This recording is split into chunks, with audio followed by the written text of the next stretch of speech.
Welcome to my channel. My name is Emmy from Emmy Evolving. If this is your first time joining me, thank you for finding me. If this is not your first time, thank you for coming back. So, really quick reminder, I do have workshops coming up. If you'd like to learn about frequency, about your personal power, how to tap into that personal power, go to k33academy.com/store. That's my academy, and you can see everything that I'm offering there. So, I asked what this reading was going to be about, and what I heard is you're being obsessed over. It's making me lose my voice. You're being obsessed over again. That's not okay. That's not okay. Okay. Let me. Here goes. Just pull some cards from here. Pull some cards from there. I hope it's obsessed over in a good way. I'm not sure if it could ever be in a good way. Maybe it's like a future employer. Maybe it is I don't know. Maybe it's something. Have you ever had an intuitive urge and not listened to it? You got to listen to your intuitive urges, okay? You have to. It's super important. It's super important. I better hurry up. Hurry up. Okay. Oh, hold on. Sorry, I got to make a quick adjustment to my class page because I did not properly set the settings. I got to make sure my class is okay first. Forgot to add. Yes. Did it. Da-dun. Okay. Not always good when employers obsess over you either, though. That's true. That's really, really true. I don't know. I don't know if obsession is ever a good thing. Like, I'm kind of existing in a space where I don't trust the world. It's the truth. I don't trust the world just because there are crazy people in this world. And I'm sorry, I'm touching my eyeball. Okay, let's get started. All right, darn it. Someone is feeling very insecure. Okay, well, at least he's upright. I guess you already know where this reading is going. I guess you could at least be relieved to know that this is not a stalker type situation. Okay, so someone is feeling very insecure about the impending reconnection, right? There are guardians that are in place that are making sure that whatever this is, it's not going to be delayed. It's not going to be interfered with. It's not going to be it's not going to go to poop. Okay. But it's not going to go based on the timeline and with the details that you're assuming. So you have to allow yourself to remain flexible within this. And,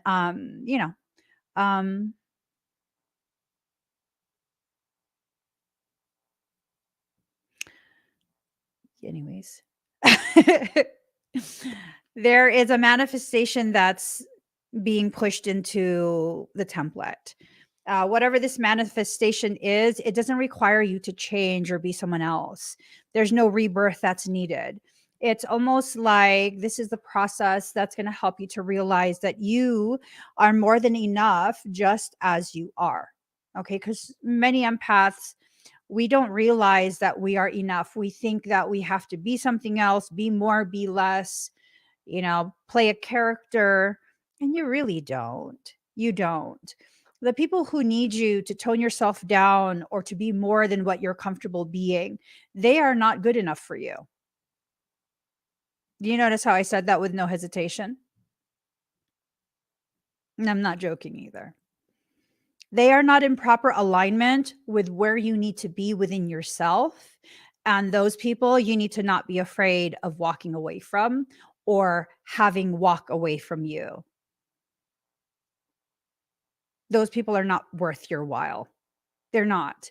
The only things that are worth your while are the things that will help you to grow, the things that will help you to fall deeper in love with the person that you are and the person you are still becoming. Okay. This false sense of lack of worth, it needs to stop. It needs to stop. If you have to try and go out of your way all the time to impress a person just to be worthy to be in their space, they're not the right person for you. They're really not. They're really, really not. There will be those who maybe you think that you have to do this, but they continuously reassure you that you are fine just as you are. Those people are worth it. Those people are worth the discomfort you feel as you process the reality, your awareness of the reality that you are enough, right? This is about learning how to take the compliments that life gives you. As human beings, for quite a few of us, we don't know how to receive a compliment from another human being. Oh, you look nice today. Oh my God, I don't know what to say, right? Oh, you're pretty. Oh, I like your hair. You don't know what to say. You're like giving excuses as to why they're wrong in their perception. Oh, it's just because I used a new styling product. Or, oh, my hair is nice today because I switched my shampoo, instead of just receiving it and saying thank you. Did you know that your life also gives you compliments? Not compliments in the way that other humans compliment you, but compliments in a way where you will be immersed in environments and situations that provide you with the resonance you need, right? The resonance you need to be able to see clearly the gravity of you, the gravity of you. Let your life give you the compliments that you're seeking, right? So there is this guy, Lord God masculine. There's a masculine presence that's part of this process, whatever it is. Now, because of the insecurity that was detected at the beginning, there's going to be struggles to create struggles with an upside down ethos. I'm wondering if this masculine energy, this masculine person is again involving. Oh, I don't know why I say again. Oh, is that a Freudian slip? Is this someone you already know? Right? Like, okay, this might be someone you already know and have already had interactions with. Um, it might not be a person you've been romantic with. That might not be the case. It might be someone that you had interactions with at some point, and then I don't know what happened. I gotta be honest, I don't know what happened, but I think this is someone that you've already interacted with, and things kind of went caca, caca. Things went to caca because this person involved other people and got, you know, here's the thing. If you involve too many other people in a situation that really is between you and one other person, depends on who you involve. If you involve someone that like thrives, craves being the person that, knows about everything and this and that. And yeah, no.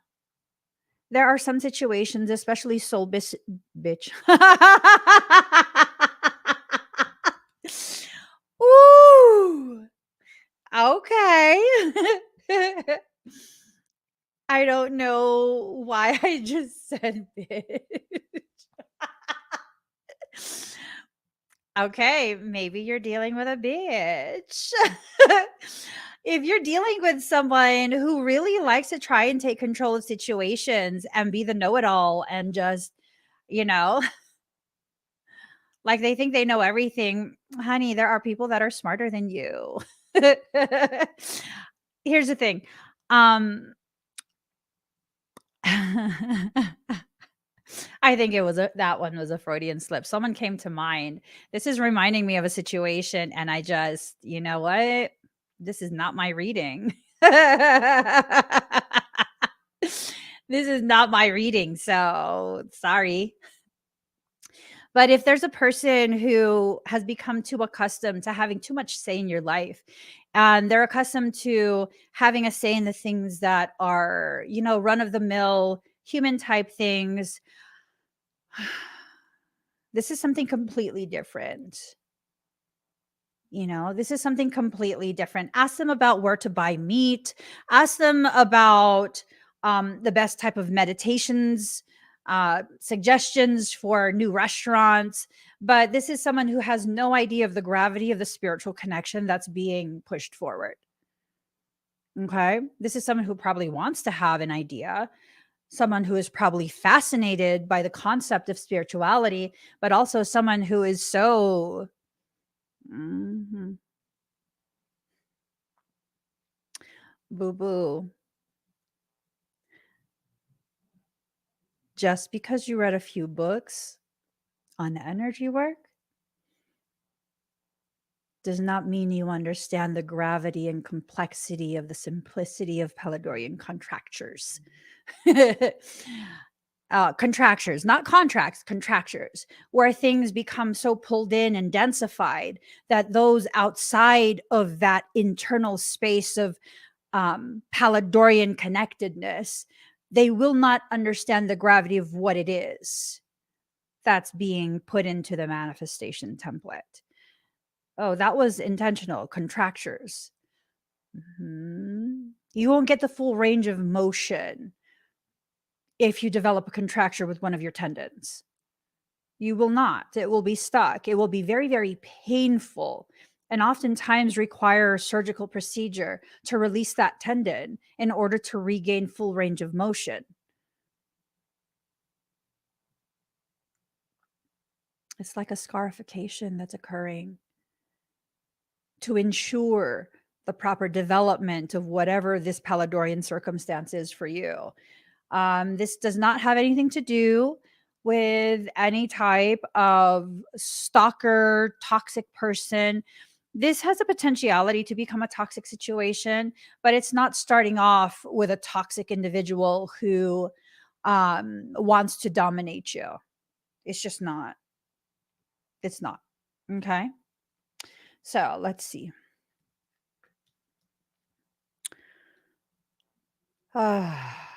Ooh, my mood is so being affected right now. What is going on? Do I need to eat? What is this? Okay, bring it into form. Something's being brought into form. Something is definitely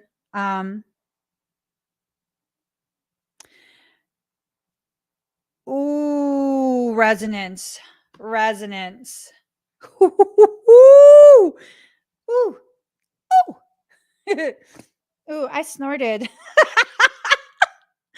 I snorted. I'm going to tie this. Um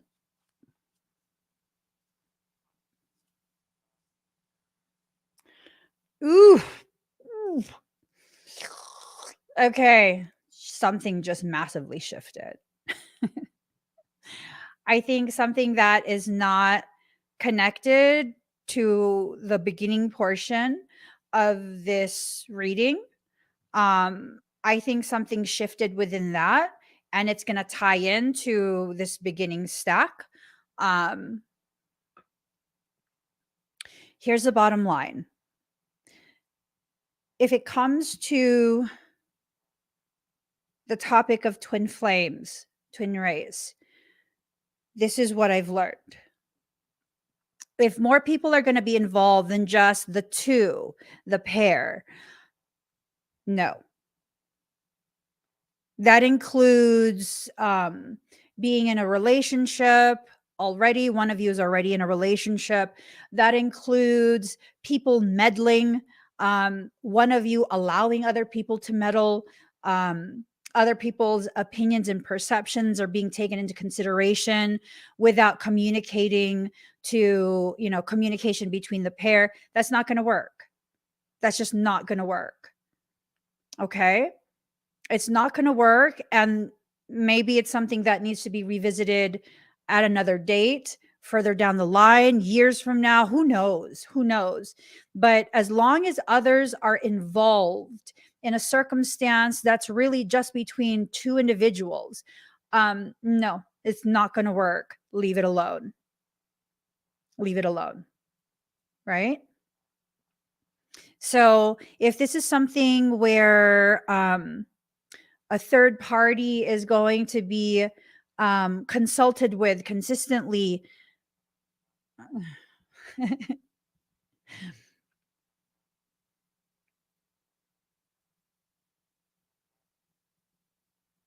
I'm so fucking good off of that kind of thing. I'm so good off of that kind of thing because I promise you, the people who are being consulted regarding decisions that are to be made between two individuals, they have no idea what is going on between two individuals. They have none. They're making assumptions based on human logic, and this is not a human connection, right? This is not a human connection.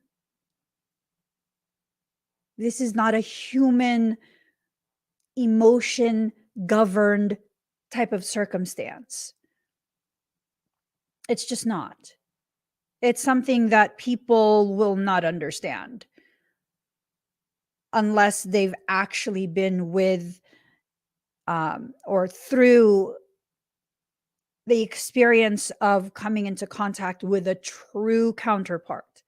Not, you just really drawn to them and you now you're assuming they're your twin. No, no, no, no. That doesn't mean they're your twin. That means you're obsessed with a person. It's okay. Sometimes we get obsessed with people. It's okay. I mean, just don't behave in an obsessed manner. Respect boundaries and stuff, of course. But, sometimes there are people who we have this predetermined expectation, and that expectation causes you to, you know, be very fixated on the individual. And when it doesn't play out in the way that you were hoping, sometimes it takes a long time for you to get past it. And, and then you should just think of them all the time. That's okay. You're processing it. Don't worry. Just don't disrupt their life. It's okay. That's, people go through that. That's fine. Doesn't make you a bad person. It doesn't. What makes you a bad person is when you allow your obsession to dictate your entitlement to dominating another individual. That's not okay. That makes you a very shitty person. Someone's got to tell you. If you do that, that automatically volunteers you to be the shitty one in that situation. Okay? Don't volunteer to be the shitty one. Always maintain your grace and integrity. Temper all your decisions with consideration for everyone that's involved. Be a good person. You have the capacity to be a good person. I believe in you. Don't be the shitty one in that circumstance. So something's being brought into form, right? What you want wants you. There's this fear of what you want not wanting you back. This can be a fear of speaking your truth in a very assertive manner, not in a bossy way, but just kind of like communicating something, just communication like, hey, This is my stance. This is where I am. I understand if you're going to be upset. I understand if you're going to feel disappointed. But because of these reasons, I'm going to have to make this particular decision for myself. And apologies for any negative impact on you, but I need to make this decision for me, right? Being able to speak assertively and softly at the same time. Softly, softly, the tender touch. Not handling a situation with kitten gloves. I don't know. Michael goes, what are kitten gloves? I don't know. Gloves that you would use to handle baby kittens. He goes, baby kittens have sharp teeth and sharp claws. Exactly. Right? I resonate so much with kittens because people often view me in real life as though I am a kitten, just this really docile thing. I have claws and fangs, and I'm temperamental. I might be small, but they'll claw the shit out of you if you trigger me. People who don't understand the world of kittens, they think that kittens are just so cute. I'm like a baby bobcat. They're just so cute, aren't they? Just so cute. A baby bobcat has the capacity to kill you. I'm just saying. But softly, softly, the tender touch, really just communicating your stance, right? Not really having any expectation outside of realistically, if I was super invested into, whatever the circumstance is, right? If I was super invested in this circumstance playing out in a specific way and it doesn't, I would be disappointed. So I understand if the other person is disappointed, but I got to make decisions that are in alignment with what's best for me. Right. So just kind of determining what you need. Someone is obsessed. I'm assuming this is, I'm just, yeah, I'm not claiming any of this reading. I'm assuming this is like a twin flame type thing, an actual twin flame. This is someone who probably has already made your acquaintance, but hasn't had the opportunity to fully, deeply bond with you. This might be an individual that you disregarded a while back, where you were just like, no, you're not. I'm not joking. This is someone you probably disregarded a while back because you weren't paying attention to what you were feeling. The resonance made you feel very uncomfortable. I wouldn't be surprised if you're someone that has a tendency to really want and need to have some type of control over your environment and your emotions, meaning you can get your environment to like step back a little bit or come closer. Your environment, you're accustomed to that environment being very receptive to you and your energy, right? But you didn't get your way this time. Yeah. You couldn't control the environment like that. And so what ended up happening was you shut down. Okay? That made me do a hair flip. I'm saying don't make me attach my ponytail and do an actual hair flip. Oh, Lord. Okay. Card number 25, release a dark wound, let love live. You have to let go of that fear and disappointment that you acquired whenever that happened. I'm assuming that was a while ago. And you just it's taking you a long time. You hurt your own feelings. That's okay. Sometimes we do that. And you couldn't let it go. Let it go. Let it go. Let that motherfucker go. You're still learning how to regulate. It's okay. You're still learning, but you got to let that go for real. You can't be stuck in that same environment within yourself. I mean, you can't be stuck in that same environment of like, it has to be your way. So, for example, um,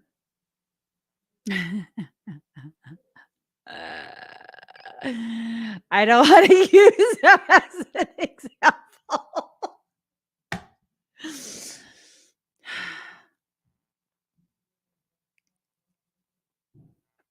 You catch my drift. My eyebrows are getting thinner. Let me just push them up to make them look fluffier. My hair is falling out is why. Boo, you getting a little too thin. I gotta stop rubbing you when I get stressed out. Will that help? Would that make it look thicker? Okay, we're gonna leave them alone.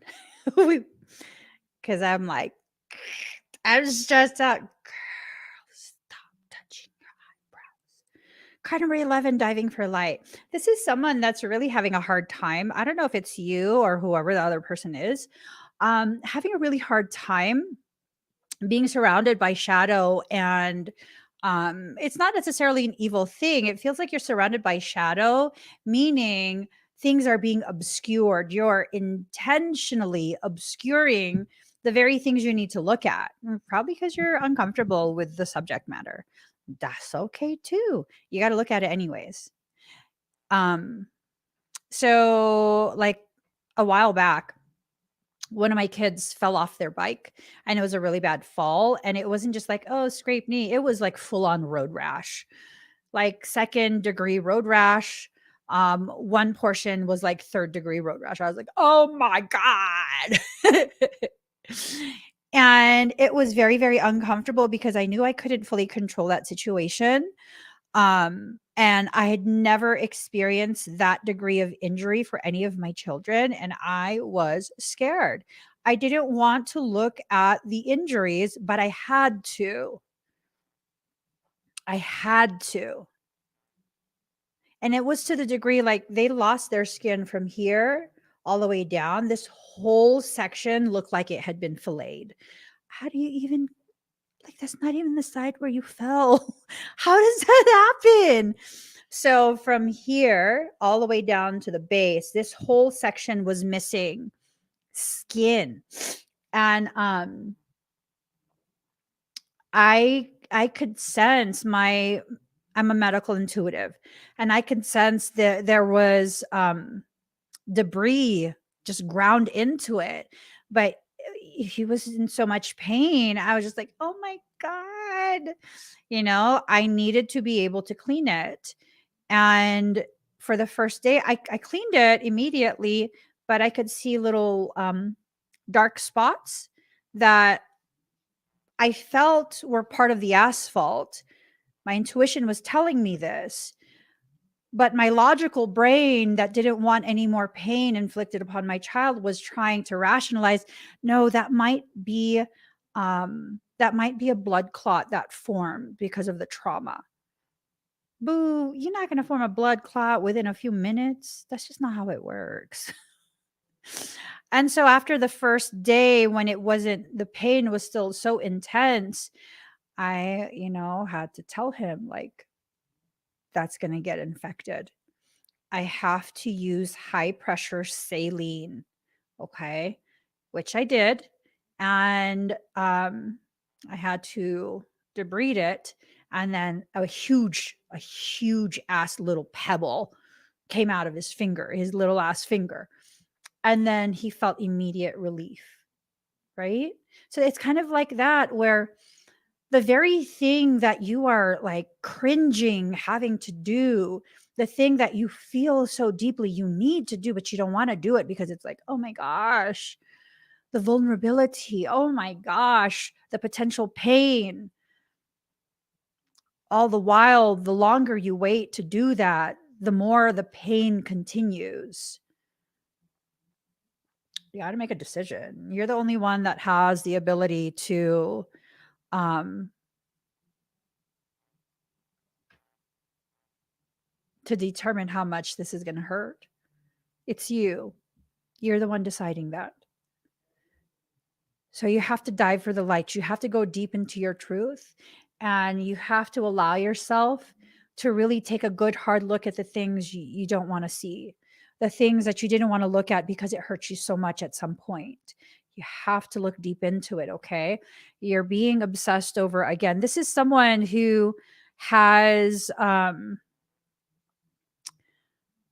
probably tried very hard to push you out of their thoughts, but they haven't been able to. That's just too fucking bad. Deal with it. I'm serious. Deal with it. Deal with it. Oh well. Oh well. Maybe if you allow yourself to process whatever it is that needs to be processed, you won't have that struggle anymore. But again, if you want to continue with the same cycles that you've been continuing with, you're going to continue to be obsessed about the very thing that you could simply address, right? Right. This right here. I don't want to be reactive. Reactivity comes from avoidance. It's almost like a weaponized avoidance. You want to avoid a specific type of circumstance, a specific type of scenario, and then you're forced to face it, and your immediate reaction is to become combative, is to be triggered. That reactivity is a type of weaponized coping mechanism stemming from avoidance. You cannot grow if you continue to avoid the very things that grow you. You just can't. It will be painful. And the process of you being in pain is not going to grow you. It's simply going to force you back to square one so that you can see and address the things that you need to see and address before you begin to grow. People think like, oh no, that's how I grow. No, it's not. That's how you get forced right back to the same place that you've been avoiding. But now, since you've been forced, you're thinking and telling yourself a whole different storyline. No, you went right back to square one. I know, because I do this all the time. All the time. And I get brought back to square one. And I used to tell myself, like, this is just the process of the way I grow. No, no, it's not. No, it's not. You went and you took off in the opposite direction, and your soul was running beside you, and like, where are you going, little boo? Where are you going? And you're like, anywhere, anywhere but here. And then your soul's like, hey, you got to turn around. You got to go back. You're going the wrong direction. And you're just going to keep running. And then finally, your soul is going to let you keep running, thinking that you've outrun your destiny to learn. And then it's going to take the bola. I think that's what it's called, a bola, where it's like three ropes and they're attached to a ball, and you grab it by center and then you throw it and it tangles them and they, yeah, yeah. That's what your soul is doing to you. That's what your soul is going to do to you. It's in the process of doing that to you. But here's the thing. If you stop in your tracks and you turn back around and you go back to the place that you tried to run away from, and like, okay, what do I need to do? Your soul's like, okay, good. I didn't want to have to bola you. Yeah. I've learned my soul is not even going to run beside me and ask me, where are you going, little boo? My soul is just like, oh, there she goes again. Someone, Michael, bring her back. Whatever. It's Michael. Card number 4, against the grain. Sometimes you have to go against the grain. Sometimes you have to swim with it. When you go against the grain, that is you. Oh, April is Stress Awareness Month. Thank God it's almost done. The last thing I want is to be aware of my stress. Are you kidding me? Are you kidding me? No. I like to avoid. I like to tell myself it's sexy. Because I think avoidance is so ugly, but I do it all the time. And so part of my self-love journey is to say that the things that I find ugly about myself are sexy. Avoidance, girl, it's so hot when you avoid shit. It like, like you're playing hard to get and stuff. Okay, my class is starting soon. I better hurry up. Integrity, you got to keep your integrity intact. Part of the difficulty with keeping the integrity intact is when you don't understand your worth, right? Because then you get into this competitive state it's a competition between the parts of you that are empowered and the parts of you that are insecure. What? Yeah, serious. The parts of you that are insecure keep attacking the parts of you that are confident. And after a while, the parts of you that are confident it's gonna push back. It's gonna push back. I'm telling you. Intuition in reverse. There is just, yeah. I think you're not going to be allowed to see the gravity, like the full gravity of exactly what it is you need to be preparing for in advance. Because I mean, like for example, I have a highly developed intuition, so I could get precognitive hits real fast, fast, fast, fast, fast, right? It's not a big deal.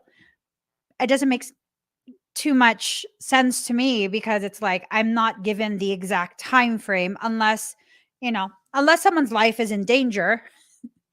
I'm not told the exact time frame, right? It's kind of like at some point this will come to pass if I don't interfere or affect the trajectory. This will come to pass. Part of the reason I'm blocked from learning astrology, because I can learn things to a degree that it's amazing. It's amazing. I can learn it to a very high degree. And I keep being blocked from learning astrology because if I pair astrology with my precognitive hits, I will know exactly when things will happen. And boy, oh boy, you don't want someone like me who's a hardcore avoidant to know the exact time and day that things will play out, because I promise you I'll interfere. I will, because that's how I am. I'm an avoider. And, you know, for some of you, your intuition, if you're allowed to have these intuitive hits, it's enough for you to feel so brazen as to interfere with the trajectory of your journey. So your soul is going to be dampening that. It's not going to allow you to know to the degree that you need to know in order to, you know, are you avoiding any questions? What do you mean? I avoid everything. I avoid everything that I can avoid. Seriously. I laugh, but it's the truth. It's the truth. I avoid whatever I can possibly avoid. Um, am I avoidant? Absolutely. I am absolutely avoidant. I'm not in denial of that. I've now begun to just readily admit that I'm avoidant in hopes that people will be like, all right, well, if she's avoidant and I keep pushing this and she's trying to avoid it, she's probably going to get vicious with me. So I should just leave her alone. Yes, you should. Yes, absolutely. You should. You should leave it alone. You should leave me alone. If I'm avoiding it, I mean, yeah. Um, it does carry the capacity to help you learn um to a much higher degree, but it's going to involve a lot more pain, a lot more struggle than what's actually necessary. But you get a much more nuanced lesson, right? A new chapter is being written for you because you refuse to pick up the pen. Michael Goods, are you listening? Of course not. Hmm. A new chapter is being written for you because you refuse to pick up the pen. So you're not going to be allowed to have a timeout. It's going to continue to be pushed forward. Whatever this is, you're trying to avoid the internal from becoming externalized and known by others outside of yourself. Yeah, not going to work.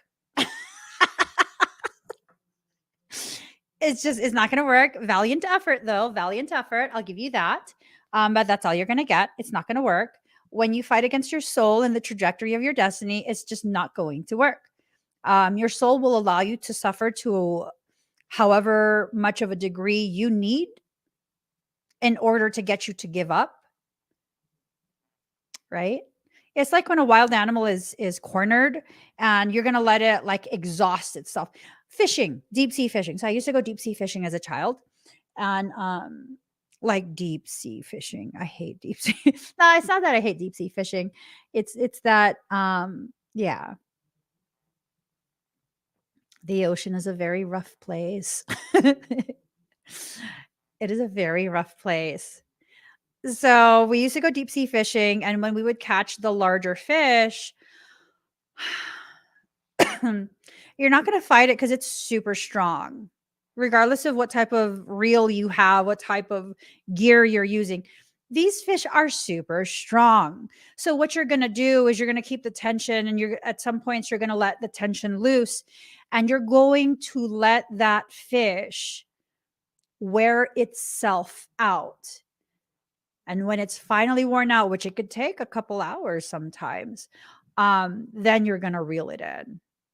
That's when you start doing the work to reel it in. It's going to fight you the whole time. It is. It's going to fight you the whole time. But you got to know when to put the effort and when to let it just keep wasting its energy. That's what your soul is going to do. It's going to let you keep wasting your energy. You know what I mean? Soul will always win. It will always win. Always. That's what I learned. Yeah, you know? Um, yeah. So the initial pain that you feel at the initiation of that circumstance, this I also learned this as a kid. Once you feel the bite, you jerk. You jerk it back because the hook has a barb, so it can't pull out. And you're hoping that you jerked it and it's in a good chunk of flesh. And so that's what the initial pain is. That's the barb going in. You're not going to pull that out. You're just not. You're not. You can hope that the line breaks, but pounds per pressure, what soul can tolerate, it far exceeds what a human can create. Pounds per pressure, the tensile strength of that line, you're not going to snap that. You're just not. Okay. So awaken. It's time for you to become aware of the different potentialities that are being slated. Are you the one being obsessed about someone else, or is someone being obsessed over you? You know, like which one is it? Which one is it? Soul needs a new language, baby style. I say this as a mother who has homeschooled all her children their entire lives. Um, a large portion of their lives, it's only within the past couple years that my entire existence hasn't been about child rearing and putting their needs before all else. I never do anything baby style because I'm not raising babies. I'm raising future leaders. And so from infancy, I will conduct myself with them as such. I am interacting with a future leader, and I will not allow myself to baby talk and do all of that because that takes from them their perception of their strength. As infants, if the infant is doing something that is not socially acceptable for our family, I will not yell no. I will not just simply redirect. I will explain these toys are for rolling, they're not for throwing. We're not supposed to throw these toys because that's not what they are designed to do. If you throw them, they can hurt someone, and that's inappropriate. If you'd like to play a throwing game and exercise your arm, see causation and effect of what happens when you launch a projectile, we can play with balls or soft toys. What would you like to do? I've never baby talked any of my children. None of my children have ever been baby talked. They didn't go through any phase of their development babbling. When they started talking, they were talking. And that's the thing. This is how soul is teaching you. It's not going to do the baby steps and stuff. It knows what your capacity is. You're the only one in denial of what your capacity is. Other people who see you know your capacity. People who attack you know your capacity more than you. They believe in your strength so much that they take the cowardly approach and attack you when you're not looking. Why? Because they know you could fuck shit up if you really want to. So that's the thing. That's the thing, right? Like we just started chores for my youngest, and it wasn't like really excessive, but he's not accustomed to chores, and so he got overwhelmed, and then he got emotional because he felt very overwhelmed. And it's this thing of, I'm not going to tell you not to cry. I'm going to ask you what's wrong. And then I'm going to encourage you to find your place of center, to understand why you got upset, to communicate, and then to release that.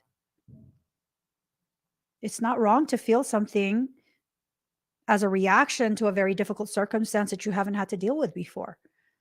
We're not going to call it a tantrum when it's you trying to process and release intense emotions that you are not accustomed to dealing with.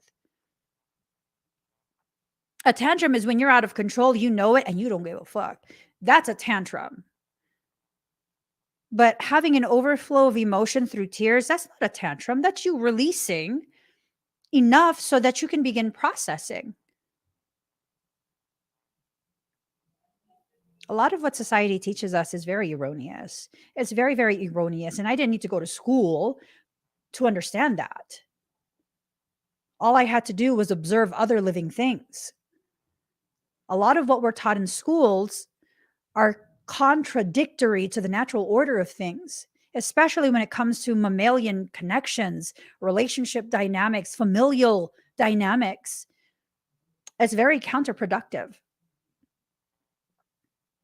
Everyone in my family knows there is a specific way you can correct my children, but you're not going to make them feel bad about themselves. You're going to point out what needs to be corrected, and you're going to give them an explanation. You're not going to berate my children or degrade them, and no, because you know what's going to happen? The mama bear is going to come out and claw the fucking shit out of you. You can tell my children when their behavior is not acceptable in the environment that they're in. You can ask them to stop whatever they're doing. You can ask me to communicate this to them if you don't know how to communicate to other living beings. Like, it's not that I think my children are faultless. It's that, hey, they're living beings. Regardless of their age, they are living sparks of divinity. You need to treat them as such. You don't need to kiss their ass, but you need to at least approach with a certain level of mutual respect. This is why my children are not disrespectful. They know it needs to be mutually respectful right from the start. That is the norm, that you have to go out of your way to earn their disrespect. You have to earn that. You have to work for that. Right? So,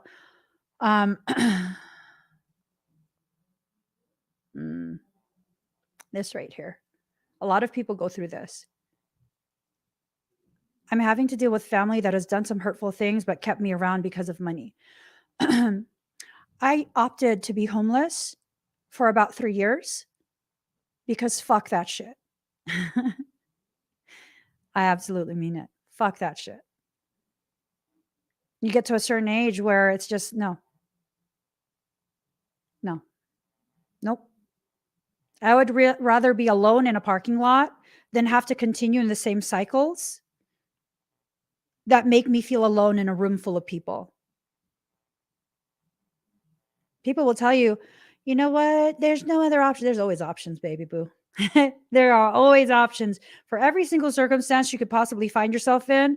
There are always options. To get out of that type of circumstance for me, the option was clear cut.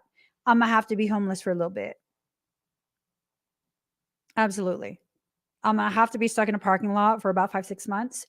And then I'm gonna have to figure out a way in that 5, 6 months to get myself out of that parking lot because no, the pity party has to stop. It has to stop. People often ask me, how did you get so strong? I'm sorry, you have options? You had an option to not be strong? That must be nice. I've never had the option. This is all I know. I'm barely entering into a place within my life and my journey where I'm learning. Some people you actually can count on. You're like you actually can count on some people. Like they won't let you down. That they'd rather be in pain and completely destroyed before they ever let you down. I'm barely learning that just in the past couple years. You go through the process that you need to go through. You develop at the rate that you are prepared to develop, the rate that's determined by your soul. You will lose the things that keep you in the cycles that are unhealthy for you. But if you fight that process of losing the very thing that's being extracted due to its toxicity, um, you won't die. But as Michael has told me, you can survive many things and still be functional.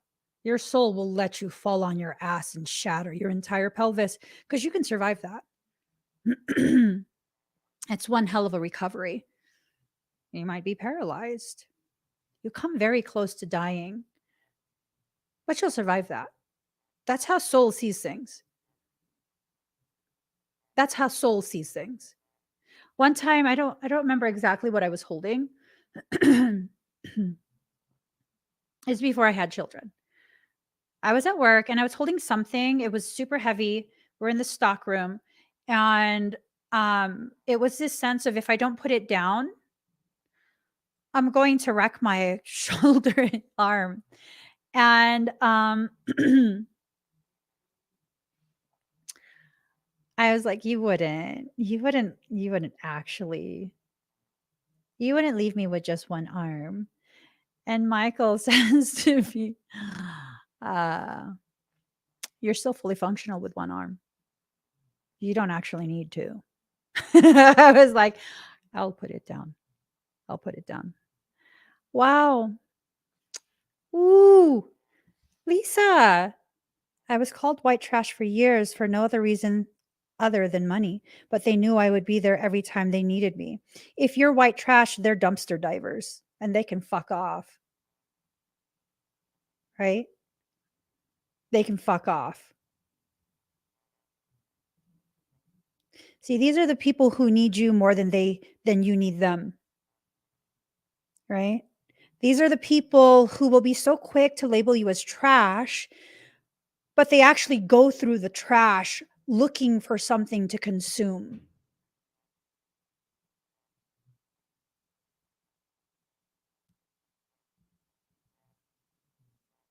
I'd be like, I might be white trash, but you need me more than I need you, you fucking dumpster diver. And to me, it's not a bad thing to be a dumpster diver, but I mean, it is what it is. If you want to label me as trash and you consistently diving to me whenever you need something, I mean, it is what it is. Those are the people who die slowly inside anytime the reality of their behavior is called out, because heaven forbid someone be honest with them about their socially inappropriate behaviors. Yep. Yep. Yes. I had people do that to me too. They didn't call me trash, but they called me lazy and um, all kind of different things, all because I was a stay-at-home mom. Yeah, I had quite a few people calling me just really, really mess up stuff. Um, yeah. uh, I like to think of it this way. I allowed myself to receive that type of treatment for a while, because there was a part of me that knew that once I really allow myself to step into my proper place, it blows everything out of the water. And I'm in no rush. I'm in no rush. None. And then what I did, I allowed all those words that I received that were intended to break me down. I allowed that to be the very fuel that burned away my distorted sense of self while I was stuck in a parking lot. And I tell you, I was not unhappy in that parking lot. I've never felt more at peace in my life. I promise you. That's why till now my children don't see it as like, oh, when we were homeless. No, it was like our RV adventure. It was fun. It was peaceful because it was fun and peaceful. There was no drama for the first time. No drama at all.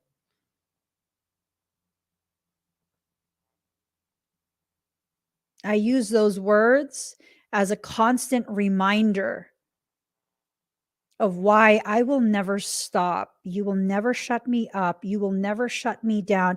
I will keep going until I get to the place where I know I belong, right at the very fucking top. How I'll get there, I don't know. When? I don't know. When I develop the maturity to be there in a responsible manner, probably, yeah. Then, well, how long will that take you? I don't fucking know. What does it matter? I have my whole life to do it. I'll get there when I get there.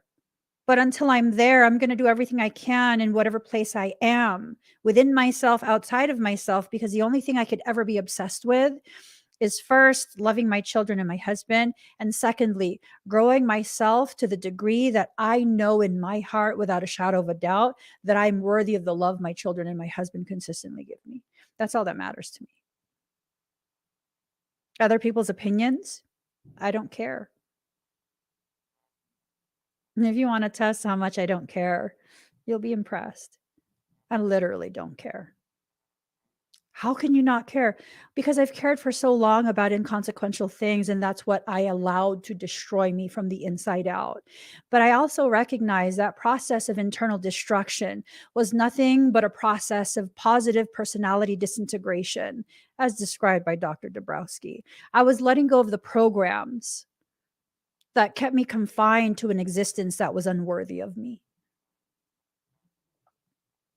Emmy, you're so confident. No, I beg to differ. I'm just speaking truth as I understand it now. I don't feel like I'm a confident person. I feel like I'm finally beginning to understand some of the reality of what my existence is about, but that doesn't make me confident. It just doesn't. Do I need to be confident to be able to navigate my life efficiently, effectively, powerfully, in a sovereign manner? No, no, I don't. I don't need to be confident. I just need to be present. I need to be willing. I need to be able to allow myself to navigate in the way that is necessary. Yesterday, so we have a trailer, right? Yesterday there was an issue with, it's a little tiny trailer. Yesterday there was an issue with a trailer backing into our driveway. We're just trying to reposition it. And neither my husband nor I drive with a trailer. We can drive forward with a trailer, but it's not so good when it's in reverse, right? And if you give me the option, I will mess that up. I don't know how to drive with a trailer attached. But if you challenge me and irritate me, I will get that bitch into whatever fucking small location that it needs to be in. I promise you. I promise you. Yep. Hell yeah. Hell yeah. Because I thrive off of that type of environment. I get real focused. My spatial reasoning goes above average. It goes through the roof. And I'm able to do things that usually I wouldn't be able to do. So I was able to do that. And then it reminded me of one time when we first got the trailer. Again, we don't drive with trailers. One time when we first got the trailer and we were leaving California, I had to stay at an Airbnb, and I needed to make sure everything was set up for my brother. I didn't want to just leave him like that. And the Airbnb was a one-car garage, and it was an older home, and it could only fit a compact car. Well, our trailer is compact. It's the size of a compact car. And it was this thing of like, my husband couldn't do it, which I get. He was frustrated already. And my spatial reasoning kind of went through the roof. And I was like, no, it'll fit. And he goes, no, it won't. I said, yes, it will.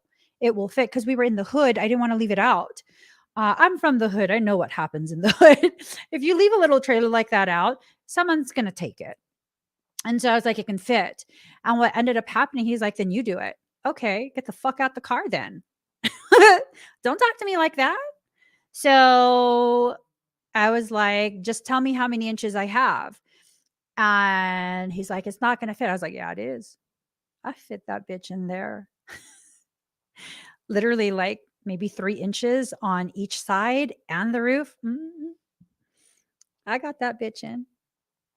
You best believe I got that in. And then afterwards, because my husband's very logical, right? Afterwards, when we had to pull it out and then put it back in, because we were getting more stuff for my brother, he was able to do it because he saw that I was already able to do it. So he was like, he can do it too. I'm not the person that has to wait until someone shows me they can do it before I can do it. I'm the person that's like, get the fuck out the driver's seat. Don't be talking to me with the attitude. I wasn't talking to you with attitude. You're going to talk to me with attitude? I'm going to show you that I can do it. Oh, my husband tolerates a lot from me. So yeah, that's the thing. Stop waiting to be the person who has to wait for someone else to show you that you can do it before you allow yourself to recognize your capacity and capability. You're capable of so much more than you ever give yourself credit for. You know how I know this? Because my husband has spent the better part of 24 years drilling this into my head, that I'm capable of so much more than what I give myself credit for, that I am blind to what I can accomplish. If it wasn't for him, I'd still be in the same cycles of disbelief in self. So listen to the people who are willing to tell you the truth, regardless of whether or not you want to hear it. Because the times where he's told me this, they've been like intense times where I didn't want to listen. And he had to get through somehow.